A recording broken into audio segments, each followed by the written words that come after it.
আলু আর পাউরুটি দিয়ে বিকেলের মজাদার নাস্তা তৈরি করে নিলাম। ভীষণ মজা, ছোট বাচ্চা থেকে বড়রা ভীষণ পছন্দ করবে।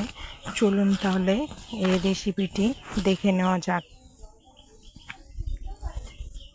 প্রথমে আমি আলুগুলো সিদ্ধ করে নিয়েছিলাম, তারপর খোসা ছাড়িয়ে আমি এখন আলুগুলো মথে নিয়েছি। মথে নেওয়ার পর এখন আমি হাফ চামচ মতো চিলি ফ্লেক্স দিয়ে দিলাম, 2 চামচ মতো কাঁচা পেঁয়াজ দিয়ে দিয়েছি। আপনারা এখানে চাইলে ভাজা পেঁয়াজও দিতে পারেন। তারপর হাফ চামচেরও কম আমি শুকনো মরিচ দিয়েছি। তারপর স্বাদ মতো লবণ দিয়ে দিলাম। এখন 2 চামচ আমি কর্নফ্লাওয়ার দিয়ে দিলাম। তারপর আমি 3টি পাউরুটি দিয়ে দিলাম। 3টি পাউরুটি দেওয়ার পর আমি 2 চামচ মতো প্রথমে পানি দিয়েছি। পানি দিয়ে আমি পাউরুটির সাথে আলুগুলোকে ভালোভাবে ম্যাশ করে নিচ্ছি।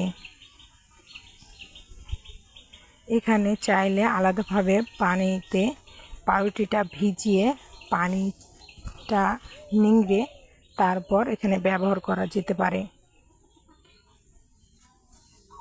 এখন আমি ভালোভাবে এটার সাথে মাখিয়ে নেব। কিছুক্ষণ সময় নিয়ে মাখলেই দেখা যাবে মিশে গেছে। অবশ্যই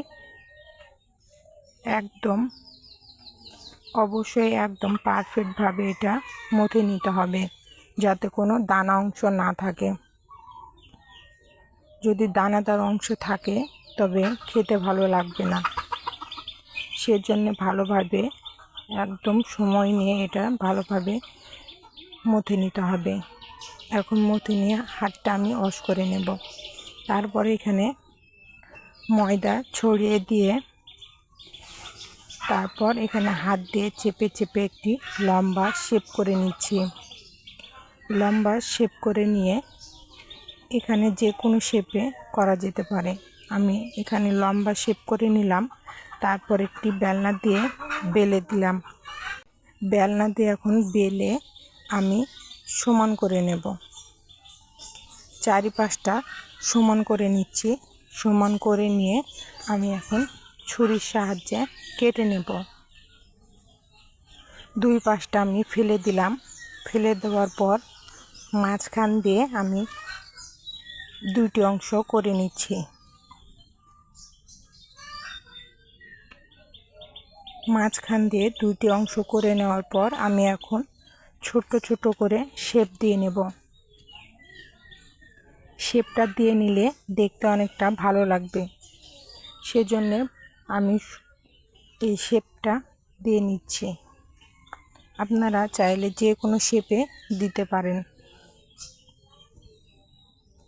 এভাবে সম্পূর্ণ শেপগুলো দিয়ে দেওয়া হয়ে গেলে আমি এখন প্লেটে একে একে তুলে নেব। এভাবে সবগুলো শেপ আমি করে নেব। সবগুলো শেপ যখন করে নেওয়া হয়ে যাবে তখন আমি প্লেটে নিয়ে নেব।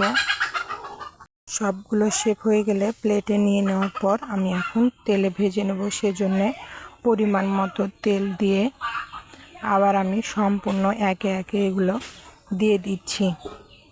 দিয়ে এক পাশ লাল হয়ে আসলে আরেক পাশ আমি উল্টে দেব। এখন এক পাশ কিছুক্ষণ ভেজে নেওয়ার পর আরেক পাশ উল্টে দিয়ে লাল ব্রাউন করে সময় নিয়ে মিডিয়াম টু লো আছে এগুলো ভেজে নেব। হাই হিটে জাল দিলে উপরটা তাড়াতাড়ি লাল হয়ে আসবে, ভালোভাবে কুক হবে না। সেজন্যে মিডিয়াম টু লো আছে এটাকে সময় নিয়ে হালকা ক্রিস্পি করে ভেজে নিতে হবে, তাহলে অনেক টেস্টি হবে। কিছুক্ষণ সময় নিয়ে ভেজে নেওয়ার পর আমি এগুলোকে তুলে নেব।